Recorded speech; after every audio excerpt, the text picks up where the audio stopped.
এদিকে দীর্ঘ 17 বছর পর দেশে ফিরেছেন বিএনপির ভারপ্রাপ্ত চেয়ারম্যান তারেক রহমান। তবে দেশে ফিরেই চাঞ্চল্যকর ঘোষণা দিয়েছেন তিনি।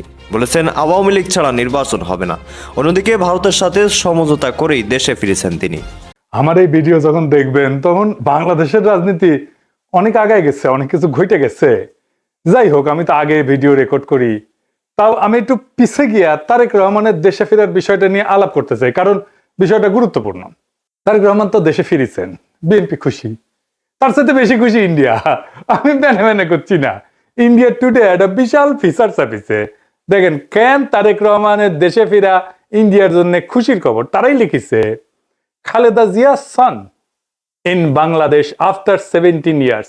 Why it's good news for India? কেন এটা ইন্ডিয়ার জন্য ভালো খবর, সুসংবাদ। ওরে বাবা, কি খুশি ইন্ডিয়া। কিন্তু তারেক রহমানের দেশে ফিরে নিয়ে কি কি বার্তা আপনি পেলেন, সেইটা আমরা মোটামুটি তিনটা দিক থেকে বিচার করব। এক নাম্বার, উনি কেমনে ফিরলেন, উনার ফেরার ঘটনায় কে কি রোল প্লে করলো। দুই নাম্বার হইতেছে উনি কি বললেন, কেমনে বললেন। তিন নাম্বার হইতেছে উনার ফেরার ঘটনা নিয়ে গণমানুষের মধ্যে কি প্রতিক্রিয়া, এবং বাঙ্গু এলিট এস্টাবলিশমেন্ট এবং আওয়ামী লীগের মধ্যে কি প্রতিক্রিয়া। এই তিনটা দিক থেকে দেখলে আপনি বুঝতে পারবেন তারেক রহমানের দেশে ফেরাটা বাংলাদেশের জন্য কি মিন করে, এটার অর্থটা কি। তার আগে ওই পায়েসের উপরে যেমন কিসমিস থাকে না, উনকার দুটা কিসমিস দিয়ে দিই পায়েসের উপরে। না দেখে নি বিএনপি কইছে তারা 300 ফিটে যে বর্জ্য তৈরি করেছে তাও প্রসারণ করে, মার্শাল্লাহ। এই যে দেখেন, তারপরে ছবিও দিছে আগে এবং পরে। ওরে বাবা, তারপরে বিএনপির পাঁচাচাটা এডিটে সাহেব, পাঁচাচাটা কওয়া যাবি না। হ্যাঁ, সে কি আপনি চান না আমি মুখ খারাপ করি? আচ্ছা তাইলে ধরি পাঁচাটা হয়েছে, তবে হোগাচাটা কিন্তু খারাপ না। যাই হোক, আপনি পছন্দ করলেন না, আপনার একটা কথা রাখা লাগে। তো পাও চাটার একটা ছবি দেবেন না তাই বলে ভালো হয়েছে, ভালো হয়েছে না? তো জুতার সাইজ কলে ভালো, মাশাআল্লাহ।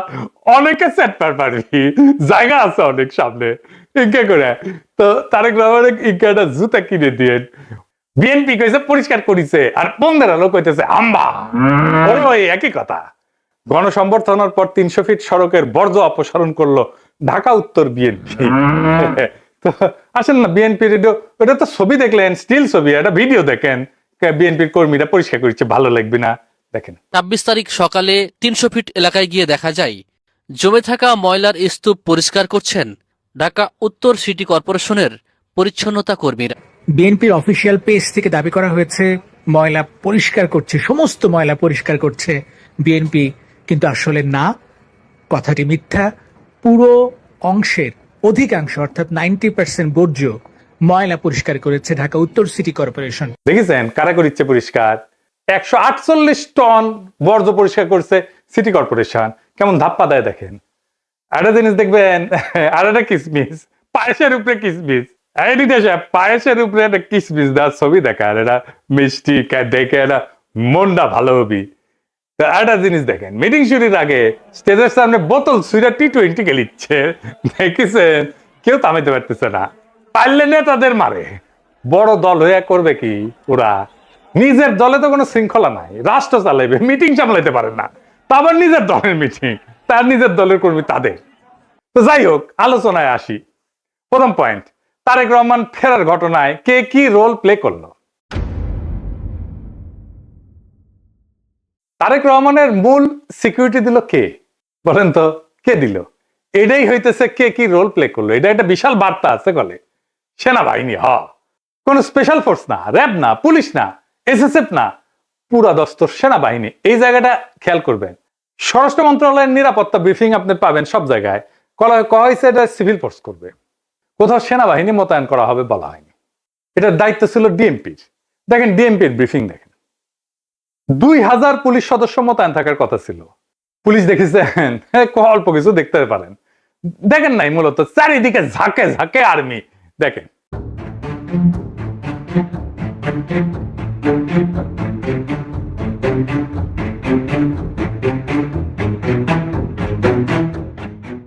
বাংলাদেশে কেউ কখনো এরকম নজিরবিহীন নিরাপত্তা পায় নাই, বাংলাদেশের ইতিহাসে পায় নাই, কোন রাষ্ট্রপ্রধান পায় নাই। যাই হোক, এই যে আর্মি নিরাপত্তা, এটা প্রফেসর ইউনূসের সরকার সিভিল প্রশাসনকে উপেক্ষা কইরা ওয়াকার দিছে। এটা ওয়াকারের শক্তি প্রদর্শন, ও বুঝায় দেয় সবাইকে যে আর্মি তারেক রহমানের সাথে আছে। বুঝেছাও? এটা হইতেছে message, hidden message. Tarek Rahman বাংলাদেশের নেক্সট প্রাইম মিনিস্টার হওয়া কন্টেন্ডার, সন্দেহ নাই। হইতে পারবে কিনা সেটা সন্দেহ আছে। তো ওই তো একাই কন্টেন্ডার না, তাই না? ওনার দলের কাছাকাছি সাংগঠনিক শক্তি নিয়ে প্রতিদ্বন্দ্বী রাজনৈতিক জোট দাঁড়াইতেছে। এমন একটা ভাব তৈরি করা হইতেছে তারেক রহমান না থাকলে বাংলাদেশ উচ্ছন্নে যাবে, উনিই পারবেন বাংলাদেশকে পথে আনতে। যাই হোক, আমরা পরের ইস্যুতে যাই। উনি কি বললেন, কেমনে বললেন, আমরা এই ইস্যুতে ফিরে আসবো। কেন এরকম ধারণা তৈরি করা হয়েছে উনি নেক্সট প্রাইম মিনিস্টার এবং উনি দেশটাকে ঠিক করতে পারবেন? উনি বক্তৃতায় নিরাপদ জীবন, নিরাপত্তা, এই জীবন জিনিসটা বারবার উল্লেখ করছেন, 5 বার। একটি নিরাপদ বাংলাদেশ আমরা গড়ে তুলতে চাই। নিরাপদে ঘর থেকে বের হলে নিরাপদে ইনশাআল্লাহ ঘরে আবার ফিরে আসতে পারে। যে কোনো মূল্যে আমাদেরকে নিশ্চিত করতে হবে যাতে মানুষ নিরাপদ থাকতে পারে।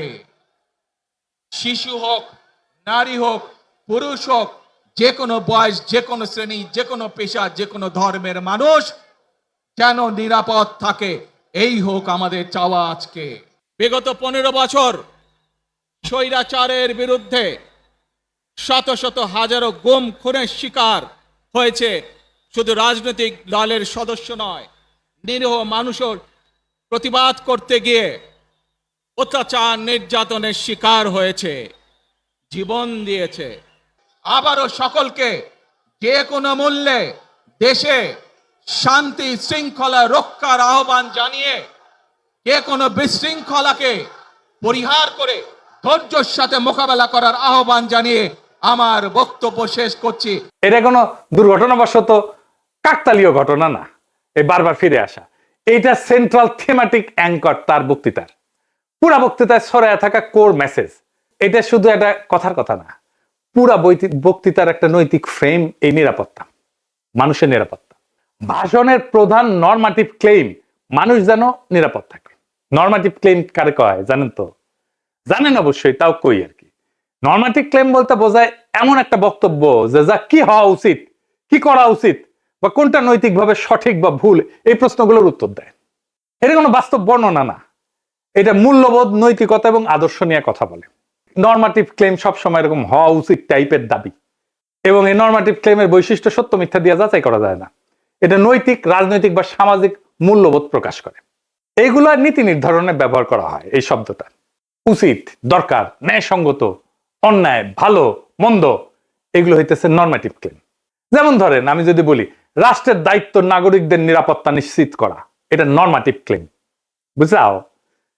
তারপরে ধরেন গুম খুনের বিচার হওয়া উচিত, এটা নরমাটিভ ক্লেম। সব মানুষের সমান অধিকার থাকা দরকার, এটা নরমাটিভ ক্লেম। কি হওয়া উচিত এটা বলতেছে। আবার দেখেন এই নিরাপত্তা ইস্যুটাই আওয়ামী স্পেন্সার নবনীতা কথাটাকে দইরা পারলে তারেক রহমান জিন্দাবাদ দেয়া সিক্কুর দিয়ে ওঠে। দেখি যাও এত আরাম পাইছে কেন এই কথায়? পার বাকশালীরা কেন ফাল পারিচ্ছে জানেন? পরে আসিচ্ছি, সব একসাথে নিয়ে এইটা যখন এপিসোড যখন শেষ করবো তখন এটার উত্তরটা পাবেন। এই নিরাপত্তা কথাটা কেন নবনীতার এত পছন্দ, আওয়ামী লীগের এত পছন্দ, সেটা একটু বুঝে দেখে আসেন। এই নিরাপত্তা কথাটাই নবনীতার নেত্রীরা বাঁচাবে, আওয়ামী পান্ডাদের বাঁচাবে। এই নিরাপত্তা কথাটাই আর্মির দুর্বৃত্ত জেনারেলদের বাঁচাবে। উনি গুমের কথা বলছেন, কিন্তু কে করছে, কারা করছে সেটা বলেন নাই। তাদের বিচারের কথা বলেন নাই, 2024-এর শহীদের কথা বলেন নাই, এমনকি আবু সাইদ মুগ্ধর কথা বলেন নাই। উনি নিরাপত্তা সবার উপরে রাখছেন, শহীদদের উপরে রাখছেন। উনি হাসিনাকে ফ্যাসিস্ট পর্যন্ত বলেন নাই, স্বৈরাচার বলছেন। বিগত 15 বছর স্বৈরাচারের বিরুদ্ধে শত শত হাজারো গুম খুনের শিকার হয়েছে শুধু রাজনৈতিক দলের সদস্য নয়, নিরীহ মানুষের প্রতিবাদ করতে গিয়ে অত্যাচার নির্যাতনের শিকার হয়েছে, জীবন দিয়েছে। আমাদের সমাজের প্রথম রাজনৈতিক কর্তব্যটা কি এখন? দুইটা জিনিস তো। একটা হাসিনার অপরাধের বিচার, হাসিনার প্রশাসনের অপরাধের বিচার। নাম্বার 2 রাষ্ট্রের সংস্কার, তাই তো? আর তো কিছু না। কিন্তু উনি দুইটার কোনোটাও টাচ করলেন না। উনি নিরাপত্তা, মানুষের নিরাপদ জীবন দিয়ে ন্যায় বিচার, সংস্কার সবকিছু উড়াই দিলেন। তাইলে এই ভাষণ আমাদেরকে কোথায় নিয়ে যাচ্ছে? আমাদের এখন একটা সোজা প্রশ্ন তুলতে হবে যে রাজনৈতিক ভাষণের নিরাপত্তা যখন প্রধান ফ্রেম হয়ে ওঠে, তখন ন্যায় বিচার কোথায় যায়, সংস্কার কোথায় যায়? এই প্রশ্নটা বুঝতে হইলে আগে একটা পার্থক্য বুঝতে হবে। আসেন সেটা বুঝে দেখি। ন্যায় বিচার ফ্রেম ন্যায় বিচারের প্রশ্ন তোলে, কে অপরাধ করছে, কার দায়, কার শাস্তি, কি শাস্তি, কোন আদালতে, এইগুলো কেন্দ্রে থাকে, মানে অ্যাকাউন্টেবিলিটি। আর নিরাপত্তা ফ্রেমে এটাতে কি থাকে? এইদিকে লেখেন, মানুষ যেন ভয় না পায়, সংঘাত না হোক, আর কোনো ঝামেলা না হোক, স্থিতিশীলতা আসুক, সবাই নিরাপদ থাকুক, এটার কেন্দ্রে থাকে স্ট্যাবিলিটি। এই তারেক রহমানের বক্তৃতায় নিরাপত্তা ফ্রেমটা ন্যায় বিচার ফ্রেমের উপরে বসানো হয়েছে, সবার উপরে। কিভাবে? গুম খুন বলা হয়েছে, কিন্তু বলা হয়নি কে করছে, কোন বাহিনী করছে, কিভাবে বিচার হবে। কিন্তু বলা হচ্ছে যে কোনো মূল্যে যেন মানুষ নিরাপদ থাকে। এই এক লাইনে যেটা ঘটে যায় সেটা অতীতের সমস্ত অপরাধ ভবিষ্যতে স্থিতিশীলতা দিয়ে ঢাইকা দেওয়া হয়। বিচারের বদলে স্ট্যাবিলিটি, জাস্টিসের বদলে শান্তি।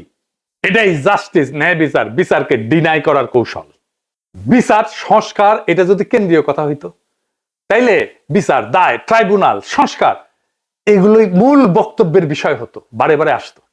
কিন্তু এখানে আসছে মানুষ যেন নিরাপদ থাকে, মানে ন্যায় বিচার পরে, নিরাপত্তা আগে। নিরাপদ থাকবে কেমনে? যে অপরাধগুলো হয়েছে সেটার বিচার না হলে নিরাপত্তা কোত্থেকে আসবে? এটা কি ইচ্ছা করে করছে? হ্যাঁ, ইচ্ছা করে করছে। ন্যায় বিচার বললে ওয়াকার ডরাইবে, ন্যায় বিচার বললে পুলিশের দুর্বৃত্ত পুলিশ অফিসাররা ডরাইবে, ন্যায় বিচার বললে হাসিনা ডরাইবে, আওয়ামী লীগ ডরাইবে। এই নিরাপত্তা ফ্রেমের ভেতরে কি আছে জানেন? এই নিরাপত্তা ফ্রেমের মধ্যে লুকায় আছে আওয়ামী লীগের দায় মুক্তি। কোন আইন করে ক্ষমা না, কিন্তু বিচার না হওয়া। আইন করে ক্ষমা করবে না, কিন্তু বিচারই করবে না। কারণ গুম খুন আছে, দায়ী তো কেউ নাই, কে করছে সেটা তো বলে নাই। বিচারের রোডম্যাপ নাই, নির্বাচনের রোডম্যাপ নিয়ে পাগলা হয়ে গেছিল। বিচারের কোনো রোডম্যাপ নাই। যত সময় যাবে অপরাধগুলো ঝুলে যাবে না। এই কারণেই তরুণেরা, তরুণদের রাজনৈতিক দল এনসিপি বিএনপির সাথে নাই। কারণ তরুণরা তো জানতে চাইবে কে করলো, কেন করলো, শাস্তি কি। নিরাপত্তার ফ্রেম তারেক রহমানের এই উত্তর দেবে না। বিএনপি আর তার বুদ্ধিজীবীরা বুঝতেই পারতেছে না, ন্যায় বিচারকে পিছাই দিলে ভবিষ্যতের বড় রাজনৈতিক সংকট তৈরি হয়। মানুষ যখন বিচারহীনতা দেখবে নিজের হাতে আইন তুলে নেবে। আর শেষ বিচারে তো বিচারহীনতা কোনো ইনসাফ না। যে রাজনৈতিক দল ন্যায় বিচারকে স্থিতিশীলতার নামে পিছায় দেয়, সে একদিন স্থিতিশীলতাকেই হারায় ফেলবে। আর একটা বিষয় হইতেছে, উনি বক্তা হিসেবে ভালো না, মানে নো অফেন্স, উনি বক্তা হিসেবে ভালো না। উদ্দীপনামূলক বক্তব্য উনি দিতে পারেন না। এমন একটা বিশাল অডিয়েন্স পেলে শেখ মুজিব তো ফাটায় ফেলতো। আমাদের এনসিপির নেতারা ভালো বক্তব্য দেয়, হাদিও ভালো বক্তব্য দিত। এই বক্তব্যটা অনেক মানুষ অনেক দিন ধরে মনে রাখবে না।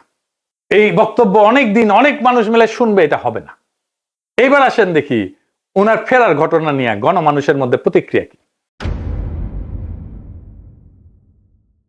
আমরা তো আগে বুঝলাম এই সমাবেশ কোনো বড় উদ্দীপনা জাগাইতে পারে নাই মানুষের মধ্যে, কিন্তু মিডিয়া যা হাইপ তুলছে তা বিস্ময়কর। এমন তেলাইতেছে, তারে মার্টিন লুথার কিং বানাই দিছে। এমন তেলাইতেছে তারেক রহমানকে যে তারেক রহমান ভবিষ্যতে প্রধানমন্ত্রী কইয়া পরিচয় করাইতেছে। এটা দেখা খুবই বিরক্তিকর। মিডিয়া হাইপ তুলছিল 2004 সালে ভারতীয় লোকসভা নির্বাচনে, ইন্ডিয়া শাইনিং কইয়া বিজেপি নির্বাচনে নামছিল, গোহারা হারিছে। হিলারি ক্লিন্টন কেও মিডিয়া একদম হাইপ তুলছিল 2016 সালে, গোহারা হারছে ট্রাম্পের কাছে। ব্রেক্সিটেও প্রেডিকশন ছিল ব্রিটেন ইউরোপিয়ান ইউনিয়নে থাকবে, থাকে না। এটা মিডিয়ার প্রেডিকশন ছিল। মিডিয়া ফ্রেম করতেছে তারেক রহমানকে ভবিষ্যতে প্রাইম মিনিস্টার হিসেবে, এটা হবে বিএনপির জন্য ডিজাস্টার। ঐতিহাসিকভাবে প্রমাণিত যে জনগণ মিডিয়ার ভুল বা বায়াস প্রেডিকশনকে কেবল ভুল হিসাবে পাঠ করে না, তারা এটাকে ম্যানিপুলেশনের চেষ্টা হিসেবে বোঝে। 2016 সালের নির্বাচনের পরে পিউ রিসার্চ সেন্টার ধারাবাহিক জরিপ করছিল, এখানে বলতেছিল যে মিডিয়া ট্রাস্ট কনজারভেটিভদের মধ্যে এইটা ইতিহাসের সবচেয়ে নিচে নামে আসছে। মিডিয়ার ট্রাস্ট, মিডিয়ার বিশ্বাস। এবং অনেক তথ্যদাতা সরাসরি বলছে যে মিডিয়া আমাদেরকে বলার চেষ্টা করছে যেটা হবে, এবং তারা ভুল বলছে। এটাকে এজেন্ডা সেটিং হিসেবে মানুষ দেখে, মিডিয়া কভারেজ হিসেবে দেখে না। ফুকুয়েটারে বলছিল যখন জ্ঞান বর্ণনা না করে মিডিয়া নির্দেশ দিতে চায় জনগণকে, তখন তা ক্ষমতায় রূপ নেয়। তারা তারেক রহমানের ক্ষমতা তৈরি করতেছে, মিডিয়া ক্ষমতা, ভার্চুয়াল ক্ষমতা তৈরি করতেছে। আর হান্না আন্ড্রেড বলছিল যে এমন ক্ষমতা জনগণ নীরবে সহ্য করে না, সে প্রত্যাখ্যান করে। তাই বহু নির্বাচনে আমরা দেখি জনগণ ব্যালট ব্যবহার করে কেবল কোন প্রার্থীর বিরুদ্ধে না, ভবিষ্যতে আগেই লিখে রাখা মিডিয়া ন্যারেটিভের বিরুদ্ধে প্রতিশোধ নেয়। বাংলাদেশের জনগণ এই যে তারেক রহমান আগামীর প্রধানমন্ত্রী, এই মিডিয়া ন্যারেটিভের বিরুদ্ধে প্রতিশোধ নেবে, লিখে রাখতে পারেন আজকের কথা। তারপরে ধরেন পাবলিকের যা হয়রানি হয়েছে দেখেন একটু।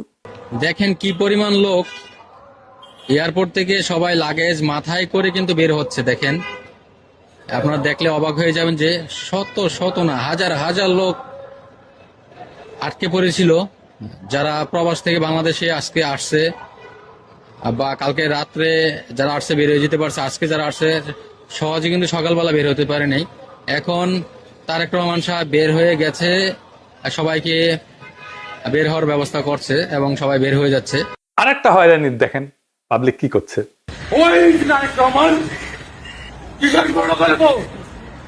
আপনি এগের যাত্রী কয়টা বাজতেন এখানে?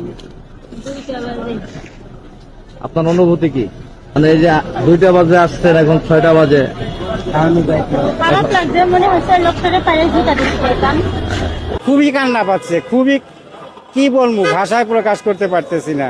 একদিকে তো অসুস্থ লোক আসছিল দেশের বাড়ি চিকিৎসা করার জন্য, তারপরে এই পরিস্থিতি, দুঃখ লাগতেছে যে আমরা আইছি বাইরে থেকে, আজকে শখ করে একটা গাড়ি নিয়ে আসছে আর এই গাড়ি আমার এয়ারপোর্টের মধ্যে ঢুকতে দিল না। আমি এইভাবে ঠেলিয়ে ঠেলে নিতেছি, এতে তো আমার কাছে ওইটাই মনে হয় যে আমরা মনে হয় যে অপরাধী করছি। তারেক রহমানকে যে বাংলাদেশের ত্রাতা হিসেবে দেখানো হইতেছে, বাঙ্গু সুশীলদের শিরোমণি মতিউর রহমান কইছে যে দেশে রাজনৈতিক শূন্যতা চলতেছে, তারেক রহমান আরো আগে আসলে ভালো হইতো, মানে এই শূন্যতা কাটতো। শুনেন, আমি ব্যক্তিগতভাবে এটা মনে করি যে দেশে একটা রাজনৈতিক শূন্যতা রয়েছে, চলছে, এটা একটা বিপজ্জনক। আমি সবসময় ভাবতাম বা এখনো মনে করি যে বিএনপির ভারপ্রাপ্ত চেয়ারম্যানের আরেকটু আগে, বেশ একটু আগে যদি আসতে পারতেন, তাহলে এক্ষেত্রে হয়তো বিএনপি এবং দেশের মধ্যে একটা ভালো সুবিধাজনক অবস্থা তৈরি হতে পারত। তাকে বাংলাদেশের রাজনীতিতে অপরিহার্য প্রতীকে পরিণত করা হয়েছে। তারেক রহমানের রাজনৈতিক শক্তি যেদিন থেকে তারেক রহমানকে রাজনীতিতে অপরিহার্য প্রতীকে পরিণত করা হয়েছে, তারেক রহমানের রাজনৈতিক শক্তি সেদিনই শূন্য হয়ে গেছে। তারেক রহমানকে সারা বিপ্লব হইল না একটা, ওনাকে সারা দেশ বাঁচবে না, রাষ্ট্র বাঁচবে না, এটা একটা কথা। জনগণের কোনো এজেন্সি নাই, যে নেতাকে অপরিহার্য বানানো হয় সে আর কোনো রাজনৈতিক অ্যাক্টর থাকে না, সে পরিণত হয় একটা স্থির মূর্তিতে যাকে সবাই রক্ষা করে কিন্তু কেউ চালাইতে চায় না। কারণ রাজনৈতিক অ্যাক্টর হওয়ার মানে হইলো সিদ্ধান্ত নেওয়া, আর অপরিহার্য হওয়ার মানে হইলো সিদ্ধান্ত এড়ায় যাওয়া। সিদ্ধান্ত মানেই ঝুঁকি, আর ঝুঁকি মানেই প্রতীকের ক্ষয়। তাই সেই নেতার চারপাশে এমন এক সুরক্ষা বলয় তৈরি করা হয় যেখানে প্রত্যেকটা সম্ভাব্য সিদ্ধান্ত আগে আটকায় যায়। সে কথা বলে সাবধানে, নড়ে অনুমতি নিয়া, কার্যত উন্নতের সিদ্ধান্তের বাহক হইয়া ওঠে। আর সে ব্যর্থতার দায় নিতে পারে না, কারণ দায় নেওয়া মানে তো মানুষের কাতারে নামায় না, সেই প্রতীক ভেঙে যাওয়া, যে অপরিহার্য ফ্রেম তৈরি করা হয়েছে, এই ন্যারেটিভ ভেঙে যায়। ফলে রাজনীতি ব্যক্তির হাত ধরে আগায় না, ওই ব্যক্তিকে ঘিরে জমে থাকে, জমাট হয়ে থাকে। তারেক রহমান কোন সিদ্ধান্ত নিতে পারতেছে না, আমি দেখাই দেবো সিদ্ধান্ত নিতে পারতেছে না, ওটা আমি দেখাই দেবো এই কয়েকদিনের মধ্যেই। এই অবস্থায় নেতার উপস্থিতি শক্তির চিহ্ন না, বরং স্থবিরতার প্রমাণ। অপরিহার্য নেতা মানে শক্তিশালী নেতা না, অপরিহার্য নেতা মানে এমন একজন যাকে ব্যবহার করা যায় না, শুধু পাহারা দেওয়া যায়। তাই দেখতেছেন না, খালি পাহারা আর পাহারা, নজিরবিহীন পাহারা। এত পাহারা বাংলাদেশের ইতিহাসে কেউ পায় নাই। উনি কিচ্ছু করতে পারবেন না, রাজনীতি তো দূর কি বাদ, কিছুই করতে পারবেন না। আর বড় দল কিন্তু চিপসের প্যাকেটের মতো বেশিরভাগই বাতাস, মিচিয়ানা চিপস। দলের প্রধান নেতা আসবে, মির্জা ফখরুল বলল তারেক রহমান যেদিন আসবে সেদিন দেশ যেন কাঁপে ওঠে, কাঁপুনি দিবে। আমি আপনাদেরকে জানাতে চাই, নেতা যেদিন আমাদের আসবেন, যেদিন বাংলাদেশে পা দেবেন, সেদিন যেন সমগ্র বাংলাদেশ কেঁপে উঠে। বন্ধুগণ, এই কাপাকাপি করতে গিয়া একটা প্রোগ্রাম নিছে, পঙ্গু হাসপাতালে আহত জুলাই যোদ্ধাদের দেখতে যাবে তারেক রহমান। আসার পরে দেখা গেল পঙ্গু হাসপাতালে জুলাই যোদ্ধা নাই, একজনও নাই। এটা কারোই মাথায় আসেনি, তারেক রহমানেরও মাথায় আসেনি যে ওখানে আসলে কেউ আছে। 3টা না 4টা প্রোগ্রাম তো কয়দিনে, তাই না? এতদিন ধরে প্রস্তুতি নিচ্ছে। আচ্ছা, জুলাই যোদ্ধা কে কে আছে? উনি গেলে কোন ওয়ার্ডে যাবেন, কার সাথে দেখা করবেন, কি নিয়ে যাবেন, কোনো পরিকল্পনা নাই। এই হইতেছে রাষ্ট্র ক্ষমতায় যাবে যে দল, সেই দশের প্ল্যানিং দেখেন। রাজনীতি আগাইলো, ওরা তো কাঁপাইতে চাইতেছেন, রাজনীতি করতে চাইতেছেন না, স্পেকটাকাল দেখাইতে চাইতেছেন। পলিটিক্যাল লিডারের স্পেকটাকাল হইতেছে তার বক্তৃতা, তার রাজনীতি। কত লোক দেখতে আসছে জনসভায়, কত লোক হাজির হয়েছে, এটা স্পেকটাকাল না। কাঁপায় দিছে কিনা, এটা পলিটিক্যাল স্পেকটাকাল না। আর পাবলিক সাফারিংস, এইটার জন্য কি পাবলিক সাফারিংস হয়েছে? তাহলে ফাইনালি ওনার যে এই হোম কামিং, দেশে ফিরে আসা, এর পিছনে আসলে কি? এইটা হইতেছে এক ত্রিভুজ প্রেমের লম্বা কাহিনী। ত্রিভুজ প্রেম করলে এটা ঠিক জমে না, অন্য কিছু কইলে ভালো হইতো, আর একটু দুষ্টু কথা কইলে ভালো হইতো, আমি আর কইব না ওইটা। তো যাই হোক, বুঝাই দিয়েছেন কি কইতে চাইতেছি আর কি, বুঝছাও। তো মানে ত্রিভুজ প্রেমে তো একজন ছেঁকা খাইতে হয়, এটি না, এটি তিনজনই মজা পায় আর কি, বুঝছাও। তো যাই হোক, তো এই ত্রিভুজ প্রেমের 3 অ্যাক্টর হইতেছে ওয়াকার, এডিটর সাহেব, এটা ত্রিভুজ আকাম, এটা ওয়াকার একদিকে বিএনপি আর ইন্ডিয়া। ওয়াকার আর দুর্বৃত্ত জেনারেলের লাগবে গুমের বিচার থেকে বাঁচা, ইন্ডিয়ার লাগবে আগের জমিদারি ফিরে পাওয়া, আর বিএনপির লাগবে ক্ষমতা। এই 3 শক্তি এক হইছে, একজনকে আর একজনের লাগবে। ওয়াকারের বিএনপি আর ইন্ডিয়াকে লাগবে, বিএনপির ওয়াকার আর ইন্ডিয়াকে লাগবে, আর ইন্ডিয়ার ওয়াকার আর বিএনপি কে লাগবে। কি মজা! এইটাই হইতেছে বন্দোবস্ত, এদের মধ্যে বন্দোবস্ত হয়ে গেছে। ইন্ডিয়া আনন্দবাজারে রিপোর্ট করে ইঙ্গিত দিছে আমরা আছি তারেক রহমানের সাথে, ওয়াকার শক্তি দিয়ে ইঙ্গিত দিছে আমরা আছি তারেক রহমানের সাথে, তারেক রহমান বক্তৃতা দিয়ে ইঙ্গিত দিছে আমরা আছি তোমাদের সাথে। শান্তি আর শান্তি, নিরাপত্তা, এর বাইরে আর কিছু হবে না, গুমের বিচার হবে না, সংস্কার হবে না, কিসের ভাল। আর আওয়ামী লীগ নমনেতাদের দিয়ে বার্তা দিছে। শুধু তাই না, এই যে দেখেন আশরাফুল আলম খোকন, হাসিনার পিএস, কি বলে দেখছেন? তারা বলে তারা বিএনপির পাশে দাঁড়াইছে। আবার দেখেন আরেকজন, দেখেন আওয়ামী লীগ, তার প্রোফাইল পিকচার দেখেছেন? হ্যাঁ, সঞ্জিদা খাতুনের ছবি দিছে, সেরা ছবিটা দিছে, দুঃখ ভাব একটু, বুঝছাও। তো ওই কয় যে গরু দুধ দেয় তার নাকি লাথি খাওয়া যায়, মানে বিএনপি দুধ দিচ্ছে এখন। বিএনপির আবার দুধও আছে। না আছে তো, না আছে আছে, সত্যি আছে, আমি মিছা কথা কইতেছি না, আমি দুষ্টামি করিছি না। বিএনপির দুধু আছে, আসলেই আছে। এই যে দেখেন বিএনপির দুধু, দেখিস বিএনপির দুধু আছে, বিএনপির দুধু দিয়ে দিছে আওয়ামী লীগকে।